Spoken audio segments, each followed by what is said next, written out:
Good morning student. Class 9th subject है science, chapter है हमारा 2। क्या हमारे आसपास के पदार्थ शुद्ध हैं? Is matter around us pure? हम कैसे जान सकते हैं कि बाजार से जो खरीदा हुआ है जैसे कि दूध, घी, मक्खन, नमक, मसाला, मिनरल जल या जूस शुद्ध है? आपने कभी इन खाने वाले पदार्थों के डिब्बे के ऊपर लिखे शुद्ध शब्द पर ध्यान दिया है? एक साधारण व्यक्ति के लिए शुद्ध का अर्थ होता है कि पदार्थ में कोई मिलावट न हो, लेकिन वैज्ञानिकों के लिए ये सभी वस्तुएं विभिन्न पदार्थों के मिश्रण हैं, कि अतः ये शुद्ध नहीं है। उदाहरण के लिए जैसे दूध, जल, वसा, प्रोटीन आदि का मिश्रण।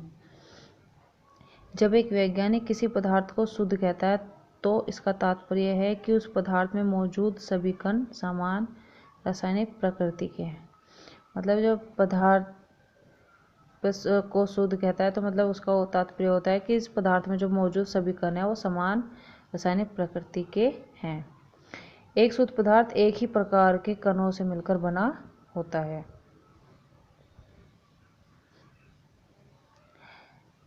जब हम अपने चारों ओर देखते हैं तो पाते हैं कि सभी पदार्थ दो या दो से अधिक शुद्ध अवयवों के मिलने से बने हैं।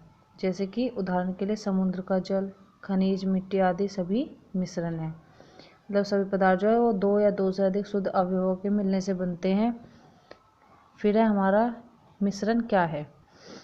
मिश्रण एक या एक से अधिक शुद्ध तत्वों या यौगिकों के मिलने से बनता है। मिश्रण जो है वो एक या एक से अधिक जब उसमें शुद्ध तत्व मिलते हैं या यौगिक मिलते हैं तो उससे मिलकर बनता है।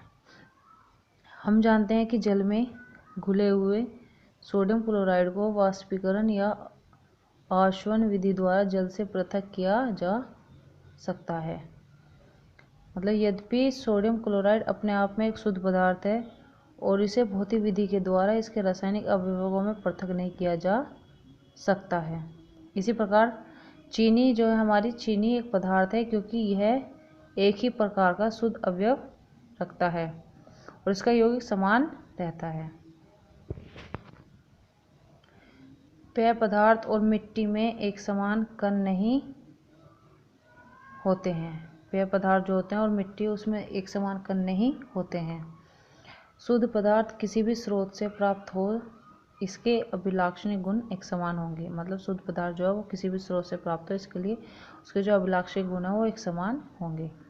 इसी प्रकार कि हम कह सकते हैं कि मिश्रण में एक से अधिक शुद्ध पदार्थ होते हैं। मिश्रण जो है वो हमारे एक से अधिक शुद्ध पदार्थ उसमें होते हैं। फिर हमारा मिश्रण के प्रकार। मिश्रण जो है वो हमारे अवयवों की प्रकृति के अनुसार विभिन्न प्रकार के मिश्रणों का निर्माण होता है। इस तरह मिश्रण के जो है हमारे वो कई प्रकार हैं। एक तो होता है हमारा समांगी मिश्रण, एक होता है विषमांगी मिश्रण। समांगी मिश्रण क्या होता है? जब हम दो पदार्थों को एक साथ मिलाते हैं उनसे हमें एक मिश्रण प्राप्त होता है, तो इस तरह के मिश्रण को हम क्या कहेंगे? समांगी मिश्रण। जैसे कि जल में नमक, जल में हमने नमक को मिलाया, जैसे कि जल में हम नमक को मिलाएंगे तो जल में नमक जो है वो घुल जाएगा, तो उससे मिश्रण बन गया। जल में जैसे चीनी है, ये सब उदाहरण है समांगी मिश्रण के। फिर आता है हमारा विषमांगी मिश्रण। विषमांगी मिश्रण जब हम किसी दो पदार्थ को एक साथ मिलाते हैं और मिश्रण प्राप्त किया, जो मिश्रण प्राप्त होता है हमें, उनके अंश भौतिक दृष्टि से पृथक, उनके जो अंश है वो अलग अलग पृथक अलग अलग बिखर जाते हैं, तो इस मिश्रण को क्या कहेंगे? विषमांगी मिश्रण। जैसे कि सोडियम क्लोराइड और लोहे की छीलन, नमक और सल्फर एवं जल या तेल, ये सब क्या है? विषमांगी मिश्रण के उदाहरण हैं। फिर आता है हमारा विलयन क्या है? विलयन दो या दो से अधिक पदार्थों का समांगी मिश्रण है। विलयन जो है वो हमारा दो या दो से अधिक पदार्थों का समांगी मिश्रण है। आप प्रतिदिन बहुत प्रकार के विलयनों को देखते होंगे, जैसे नींबू जल, सोडा जल आदि विलयन के उदाहरण हैं। प्राय हम एक विलयन को ऐसे तरल पदार्थ के रूप में विचार करते हैं जिसमें ठोस, द्रव या गैस मिले हों, लेकिन प्रकृति में ठोस विलयन मिश्र धातु और गैसीय विलयन वायु भी होते हैं। एक विलयन के कणों में समानता होती है। उदाहरण के लिए जैसे नींबू जल का स्वाद सदैव समान रहता है। यह दर्शाता है कि इस विलयन में चीनी और नमक के कण जो है वो समान रूप से वितरित होते हैं।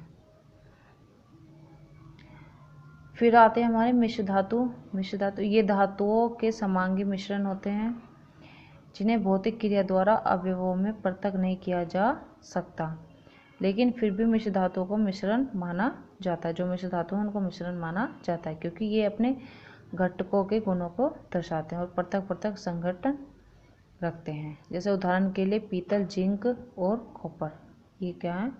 मिश्रण है। किसी विलयन को दो भागों विलायक और विलय में बांटा जाता है। जो विलयन है उसको दो भागों में बांटेंगे, विलायक और विलय। विलयन का वह घटक जिनकी मात्रा दूसरे से अधिक होती है, जो दूसरे घटक को विलयन में मिलाता है, उसे क्या कहते हैं? विलायक कहते हैं। विलयन का वह घटक जिसमें प्राय कम मात्रा में होता है, जो कि विलायक में घुला होता है, उसे क्या कहते हैं? विलय। जैसे उदाहरण के लिए चीनी और जल का विलयन एक तरल घोल में ठोस का उदाहरण है, जिसमें चीनी जो है वो विलय है और जल क्या है? हमारा विलायक। ठीक है। फिर आता है हमारे विलयन के गुण। विलयन में गुण क्या क्या होते हैं? मतलब विलयन जो है वो एक समांगी मिश्रण है। फिर है विलयन के कण व्यास में 1 नैनोमीटर से भी छोटे होते हैं, इसलिए वे आँख से नहीं देखे जा सकते। अपने छोटे आकार के कारण जो विलयन के कण हैं वो गुजर रही प्रकाश की किरण को फैलाते नहीं हैं, इसलिए विलयन में प्रकाश का जो मार्ग है वो दिखाई नहीं देता। छानने की विधि द्वारा विलय के कणों को विलयन में से पृथक नहीं किया जा सकता है। विलयन को शांत छोड़ देने पर भी विलय के कण नीचे नहीं बैठते, अर्थात विलयन स्थायी है। फिर आता है हमारा विलयन की सांद्रता। एक ही पदार्थ के विभिन्न आभाओं के रंगों के विलयन है। हम लोग जानते हैं कि विलयन जो है, विलयन में पृथक पृथक मात्रा में विलायक और विलय पदार्थ होते हैं, और विलयन में मौजूद विलय पदार्थ की मात्रा के आधार पर इसे तनु, सांद्र या संतृप्त घोल कहा जा सकता है। तनु और सांद्र मतलब कि तुलनात्मक शब्द है। फिर हमारा क्या, किसी दिए हुए ताप पर चीनी, नमक अथवा बेरियम क्लोराइड की जल में घोली गई मात्राएं बराबर हैं। किसी निश्चित तापमान पर उतने ही विलय पदार्थ घुल सकता है। उतना ही मतलब कि निश्चित तापमान पर उतना ही विलय पदार्थ घुल सकता है जितने की विलयन की क्षमता होती है। दूसरे शब्दों में कैसे कहें, या कह सकते हैं कि दिए गए निश्चित तापमान पर यदि विलयन में विलय पदार्थ नहीं घुलता है तो उसे संतृप्त विलयन कहते हैं। मतलब क्या, जो निश्चित तापमान पर अगर विलयन में विलय पदार्थ नहीं घुलता है तो उसे क्या कहेंगे हम? संतृप्त विलयन। विलय पदार्थ की वह मात्रा जो इस ताप पर संतृप्त विलयन में उपस्थित है उसकी घुलनशीलता कहलाती है। जो विलय पदार्थ है उसकी जो मात्रा है जो इस ताप पर संतृप्त विलयन में उपस्थित है तो उसे क्या कहेंगे? घुलनशीलता। यदि एक विलयन में विलय पदार्थ की मात्रा संतृप्तता से कम है तो इसे असंतृप्त विलयन कहा जाता है। मतलब कि अगर कोई विलयन है उसमें विलय पदार्थ की मात्रा जो संतृप्तता से कम है तो इसे क्या कहेंगे? असंतृप्त विलयन। और यदि विलयन में विलय पदार्थ की सांद्रता संतृप्त स्तर से कम हो तो उसे असंतृप्त विलयन कहते हैं। यदि आप किसी विशिष्ट ताप पर एक संतृप्त विलयन लें और उसे धीरे धीरे ठंडा करें तो क्या होगा? यदि दिए हुए एक निश्चित तापमान पर पृथक पृथक पदार्थों की विलयन क्षमता भिन्न होती है तो विलय की जो मात्रा है वो द्रव्यमान या फिर अथवा आयतन, विलायक की मात्रा में घुले हुए विलय पदार्थों की मात्रा को विलयन की सांद्रता कहते हैं। विलायक की जो मात्रा होती है उसमें जो घुले हुए विलय पदार्थ की मात्रा होती है उस विलयन को क्या कहते हैं? विलयन की सांद्रता। फिर है विलयन की सांद्रता को दर्शाने की बहुत सी विधियां हैं। हमने यहाँ पर सिर्फ 3 विधियों के बारे में बताया गया, जैसे कि फर्स्ट है द्रव्यमान या विलयन के द्रव्यमान प्रतिशत बराबर होता है विलय पदार्थ का द्रव्यमान बटे में विलयन का द्रव्यमान गुना में 100। फिर सेकंड द्रव्यमान या विलयन के आयतन प्रतिशत बराबर होता है विलय पदार्थ का द्रव्यमान बटे में विलयन का आयतन गुना में 100। तीसरी विधि है विलयन के आयतन या आयतन प्रतिशत बराबर होता है विलय का आयतन बटे में विलयन का आयतन गुना में 100। फिर आता हमारा निलंबन क्या है। निलंबन क्या है? विषमांगी घोल जो ठोस द्रव में परिक्षेपित हो जाता है।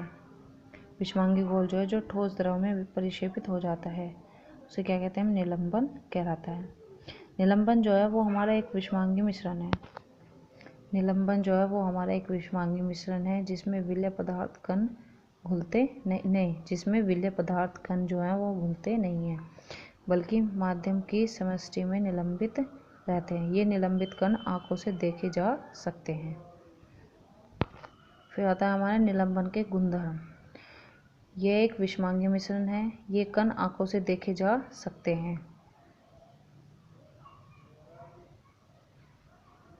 फिर है ये निलंबित कण प्रकाश की किरण को फैला देते हैं। ये जो निलंबित कण होते हैं प्रकाश की किरण को फैला देते हैं जिससे उसका मार्ग जो दृष्टिगोचर हो जाता है।